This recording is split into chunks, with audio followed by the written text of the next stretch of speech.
Anne Fenech rebħet żewġ livelli kontra l-Prim Ministru Joseph Muscat u l-Partit Laburista.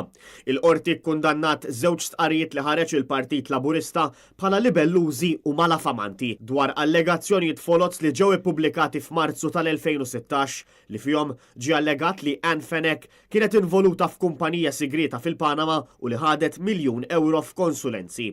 Iżda issa, f'żewġ deċiżjonijiet separati, il-qorti ċaħdet dawn iż-żewġ allegazzjonijiet u żammet li l-mexxej tal-Partit Laburista Joseph Muscat u l-President tal-Partit Laburista Daniel Micallef responsabbli għal dawn l-allegazzjonijiet folots u ordnat li jitħallsu 4,000 euro a favur ta' Anne Fenech.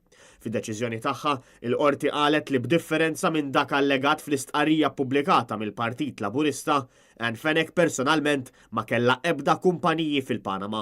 Il-qorti preseduta mill-Maġistrat Francesco De Pasquale tkompli tgħid fid-deċiżjoni tagħha li huwa minnu li Anne Fenech hi persuna involuta fil-politika u hi suġġetta għal kritika ogħla minn normal. Iżda dan ma jfissirx li l-kummenti jistgħu jkunu qarrieqa u li jwarbu l-verità u jsiru allegazzjonijiet inkorretti u żbaljati. Iktar u iktar meta l-informazzjoni tkun fidejn min għamel l-allegazzjoni iżda tiġi intenzjonalment injorata u mhux imsemmija. Il-qorti temmettejt li l-partiti politiċi dejjem għandhom ikollhom id-dritt li jagħmlu kummenti politiċi dwar persuni li huma fid-dominju pubbliku.